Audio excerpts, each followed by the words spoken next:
નમસ્કાર ન્યૂઝમાં આપનું સ્વાગત છે। સ્થાનિક ચૂંટણી માટે કોંગ્રેસનું મેનિફેસ્ટો। કોંગ્રેસે જણાવ્યું કે ભાજપ જે રિવરફ્રન્ટનું ગૌરવ લે છે તે વાસ્તવમાં કોંગ્રેસ શાસનની દેન છે। વર્તમાન સરકાર નાગરિક સમિતિઓને માત્ર કાગળ પર રાખીને તમામ પાવર પોતાની પાસે રાખી રહી હોવાનો આરોપ મૂક્યો। ભાજપ પાસે બહુમતી હોવા છતાં શહેરના વાસ્તવિક વિકાસમાં તેઓ કોઈ સક્રિય ભૂમિકા ભજવતા નથી। જનતા પાસેથી ટેક્સ વસૂલવામાં આવે છે, પરંતુ તે નાણાંનો ઉપયોગ લોકોની પાયાની સુવિધાઓ માટે કરવામાં આવતો નથી। શહેરની હાલની સ્થિતિ અત્યંત ખરાબ છે ને ટેક્સ ભરવા છતાં નાગરિકો સુવિધાઓથી વંચિત છે। આ ચૂંટણી સરકાર બનાવવા માટે નથી, પરંતુ કોંગ્રેસના શાસનમાં અમદાવાદ કેવું હશે તે દર્શાવવા માટે મેનિફેસ્ટો તૈયાર કરાયો છે। શહેરમાં ઠેર ઠેર ખાડા, પાણી ભરાવાની સમસ્યા અને પીવાનું શુદ્ધ પાણીની અછત પર કોંગ્રેસે ધ્યાન કેન્દ્રિત કર્યું છે। કોંગ્રેસે માત્ર મોટી જાહેરાતો કરવાને બદલે પ્રજાના હિતનો કામો કરવાની ખાતરી આપી છે। શહેરમાં થતા ડિમોલિશનમાં નાગરિકો સાથે ભેદભાવ રાખવામાં આવ્યો છે અને તેમને રહેવાની યોગ્ય વ્યવસ્થા અપાતી નથી। જો કોંગ્રેસ સત્તા પર આવશે તો શહેરના વિકાસમાં અનેક હકારાત્મક બદલાવ લાવવાનું વચન આપવામાં આવ્યું છે। ગુજરાત પ્રદેશ કોંગ્રેસ સમિતિ દ્વારા સમગ્ર ગુજરાતની અંદર 15 શહેરોની અંદર જે પ્રમાણે સૌપ્રથમ ચાર્જશીટ રજૂ કરવામાં આવી અને આજે ગુજરાતના 7 શહેરોમાં મેનિફેસ્ટો રજૂ થઈ રહ્યો છે। અમદાવાદની અંદર આજના આ મેનિફેસ્ટો એટલે કે કોંગ્રેસના કમિટમેન્ટ જે છે એના કાર્યક્રમની અંદર જેમના હસ્તે આ મેનિફેસ્ટો લોન્ચિંગ થવાનો છે અને વાત કરવાના છે એવા ભારતીય રાષ્ટ્રીય કોંગ્રેસના વરિષ્ઠ આગેવાન પૂર્વ કેન્દ્રીય મંત્રી આદરણીય ભરતસિંહજી સોલંકી આપણી વચ્ચે ઉપસ્થિત છે। સાથે સાથે આ મેનિફેસ્ટો કમિટીના ચેરમેન આપણા ધારાસભ્ય અને વિધાનસભાના ઉપનેતા એવા શૈલેષભાઈ પરમાર પણ અત્રે અહીંયા આપણી સાથે ઉપસ્થિત છે। ગુજરાત પ્રદેશ મેનિફેસ્ટો કમિટીના ચેરમેનની સાથે બેન સોનલબેન પટેલ અમદાવાદ શહેર કોંગ્રેસ સમિતિના પ્રમુખ અને અમદાવાદ અમદાવાદ વિરોધ પક્ષના નેતા શ્રી શહેજાદ ખાન પઠાણ અને પૂર્વ મેયર અને પૂર્વ ધારાસભ્ય હિંમતસિંહજી પટેલ આપણી વચ્ચે અહીંયા ઉપસ્થિત છે। હું વિનંતી કરીશ કે આજની આ પત્રકાર વાર્તાને મેનિફેસ્ટો એટલે કે કોંગ્રેસના કમિટમેન્ટ લોન્ચિંગની આ પત્રકાર વાર્તાને આદરણીય ભરતસિંહજી સોલંકી સાહેબ સંબોધિત કરે। મને લાગે છે કે એમની સમજફેર મેં પણ અમારા કોંગ્રેસ અધ્યક્ષ મલ્લિકાર્જુન ખારગેજીનું સાંભળ્યું છે। એમણે કેરળના લોકોના વખાણ કર્યા જે વ્યાજબી છે, જે આપણે સૌ જાણીએ છીએ કે આ દેશમાં સૌથી વધારે શિક્ષણ છેલ્લા કેટલાય સમયથી એ કેરાલામાં સૌથી વધારે છે। આ ગુજરાતની ભાજપા સરકાર, કોંગ્રેસની સરકારે તો મફત કન્યા કેળવણી, ગામતા શાળા, પરાતા શાળાઓ કરી હતી જેથી શિક્ષણ આગળ આવે અને પાર્લામેન્ટમાં રાઇટ ટુ એજ્યુકેશન એ ફરજિયાત 8 ધોરણ સુધી અને મફત એની જોગવાઈ કરીને શિક્ષણને ઊંચું લઈ જવાનો પ્રયત્ન કર્યો। પણ કમનસીબે આજે પણ એકલા આણંદ જિલ્લામાં 1000 જેટલી શાળાઓ ભારતીય જનતા પાર્ટીની સરકારે બંધ કરી છે। રાજ્યમાં અનેક હજાર ગણી શાળાઓ બંધ કરી છે, જેના કારણે ગુજરાતમાં ડ્રોપ આઉટ રેટ અને શિક્ષણનો ઘટાડો થયો છે। અમારા અધ્યક્ષનો કહેવાનો આશય એ હતો કે આ ભાજપા સરકારની પોલિસીના કારણે જે પ્રકારે શિક્ષણનો હાર્દિક ન્યાય એ થયો છે, ઘટી ગયું છે અને એ ઓછું શિક્ષણ ધરાવતા લોકો પૂરું જાણી ન શકે, પૂછી ન શકે, એટલા માટે એમને ગુમરાહ કરી ધાર્મિક અંધશ્રદ્ધા અને જુદા જુદા રસ્તે લઈ જઈ અને એનો દુરુપયોગ કરે છે, એ એમનો કહેવાનો આશય। અપેક્ષાઓ શું છે? પ્રશ્નો તો એવા છે કે જેનો નિકાલ થતો નથી। બધા બ્રિજ જોયા છે, ખાડા જોયા છે, લોકોએ બતાવ્યા છે, ચોમાસામાં પાણી ભરાઈ જાય છે, પાણી ચોખ્ખા મળતા નથી અને નાગરિકો બતાવે છે આપણા વિડીયોઝ ને રીલ્સમાં કે કેવું પાણી ગંદુ ને બધું મળે છે। આ તો બેઝિક સુવિધાઓ છે, એ બેઝિક તો પૂરી કરી નથી શકતા અને છતાં મોટા મોટા ડ્રીમ બધું બનાવવાનું કરે છે। અમારી પાસે જે મહત્વની જે વાત અમે કરવા આવ્યા છીએ કે અમે કે કહીએ છીએ કે અમે જાહેરાતો ના કરો પણ જાહેર હિતની વાત કરો, એ વાત અમે કહેવા માંગીએ છીએ। તમે જોયું કે કેટલા બધા મકાનો તોડી નાખ્યા, શાના માટે? તો રિહેબિલિટેશનના નામે, નવું કરવાના નામે, ડેવલપમેન્ટના કામે।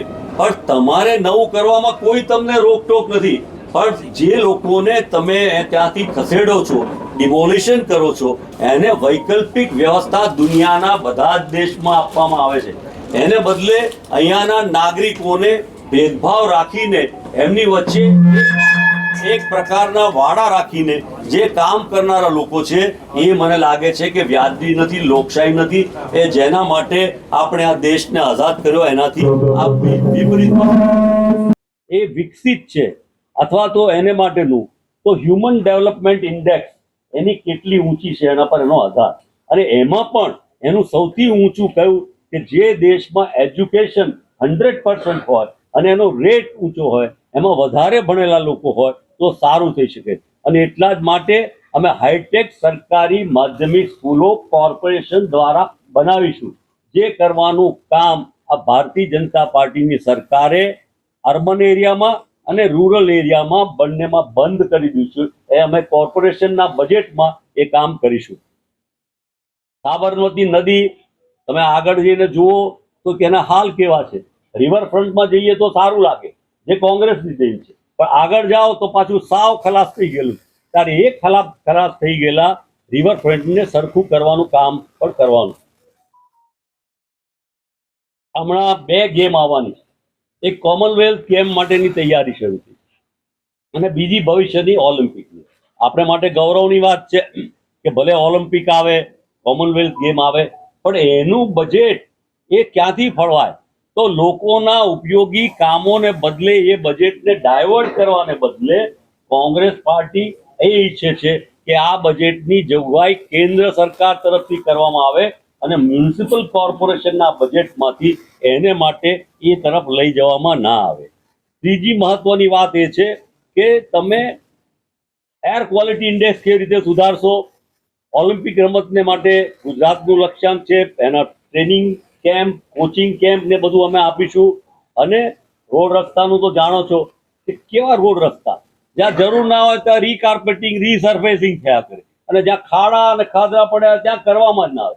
એટલે એમને ગમતા લોકો, એમની સાથેના લોકો, એમને જે ઠીક લાગે એને બદલે સર્વાંગી ઇન્ક્લુઝિવ ટેક્સ તો બધા ભરે છે. આ તો પ્રજા એવી છે કે જીએસટી કેટલો લે અને ક્યાં વપરાય છે એની એમને ખબર નથી. અને એનો સરવાળો ગણો તો કેટલો મોટો થાય છે.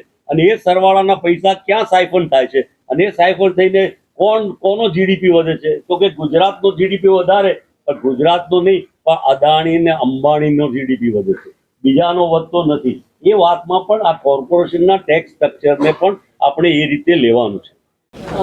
ભરતભાઈએ ડિટેલમાં ઘણી બધી વાત કરી છે. મુખ્ય વાત એ હું એડ કરવા માગું છું કે અમદાવાદ શહેર કોંગ્રેસ સમિતિએ દરેક વોર્ડમાં પોતાના કાર્યકર્તાઓની ટીમ બનાવી અને એમને લોકોની વચ્ચે મોકલ્યા હતા અને એમની જે સમસ્યા છે એની વિશે વાત કરી અને લગભગ 2 મહિના સુધી લોકોની વચ્ચે જઈ અને અમદાવાદનો જે મેનિફેસ્ટો બને એમાં એમના સજેશન માગવામાં આવ્યા હતા. એમને અમે લોકોએ થોડા ઓલ્ટરનેટિવ્સ પણ બતાવેલા અને એની સાથે સાથે એમના પોતાના સજેશન પણ માગેલા. એટલે એક વ્યાપક સર્વે ધર્યો છે અમદાવાદમાં, પૂર્વ હોય કે પશ્ચિમ, આખા વિસ્તારમાં વોર્ડોમાં જઈને અમે લોકોએ જે સર્વે કર્યો એને આધારે જે અમે લોકો આ કમિટમેન્ટ એ જેના મુખ્ય મુદ્દા ભરતભાઈએ બતાવ્યા આપને, એની અમે લોકો એ રીતે આના ઉપર આવ્યા છે.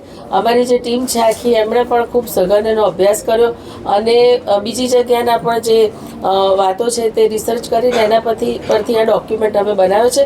ખરેખર આ અંદર અમે ઘણી બધી ડિટેલ્સમાં વાતો આપી છે, જેની અમે તમને પીડીએફ પણ શેર કરીશું ને અત્યારે હાર્ડ કોપી પણ આપવાના છે. એટલે મુખ્ય જે સેલિયન્ટ ફીચર્સ જે છે તમને બતાવવામાં આવ્યા છે. અને અમારું ખાસ કમિટમેન્ટ છે, એક સમયે જ્યારે સરદાર વલ્લભભાઈ પટેલ જે સંસ્થાને શોભાવતા હતા તેની અત્યારે જે હાલ થઈ ગઈ છે અને જેની એક મોટી અમદાવાદને માટે અપેક્ષા છે.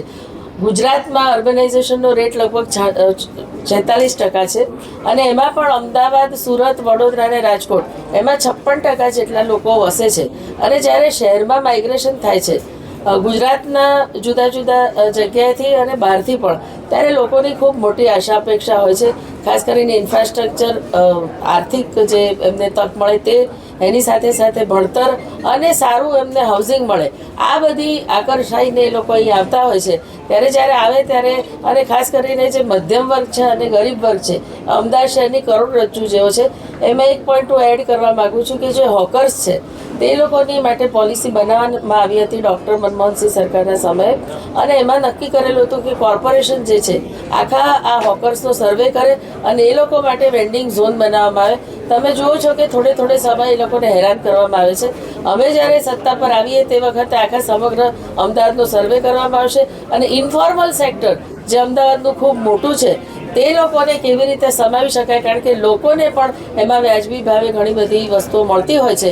તો એ પણ એક મુદ્દો એડ કરું છું. બીજા બધા ડિટેલમાં મુદ્દા અમે અમારી બુકલેટમાં આપ્યા છે જે આપની સમક્ષ અમે ડિસ્ટ્રીબ્યુટ કરવાના છે. થોડા મુદ્દા કહેવાના રહી ગયા કે કોર્પોરેશન ની બહુ જ સેલિયન્ટ પોલિટિકલ વાત કહું છું, રાજકીય, કે આ જે અમદાવાદ શહેર તરફથી જે કામો ઇન્ફ્રાસ્ટ્રક્ચરના કરવામાં આવે છે અને એના જે મોટા કોન્ટ્રાક્ટરો છે એ ચૂંટણીનું ફંડ ઓફિશિયલી એ કોન્ટ્રાક્ટરો બીજેપીના કમલમમાં આપે છે, ચેકથી આપે છે. એનો અર્થ એ છે કે પૈસા દો કામ લો. આ કરનારા લોકોને બદલે કોંગ્રેસની ફિલોસોફી લોકોને માટે જ કામ કરવાની હશે. અને કોર્પોરેશનમાં જે ખાલી પડેલી લગભગ 12,000 જેટલી નોકરીઓ છે એ પણ કોંગ્રેસ પાર્ટી અમારું કોર્પોરેશનમાં સત્તા આવવાની સાથે અમે તાત્કાલિક ભરવાનું કામ કરીશું.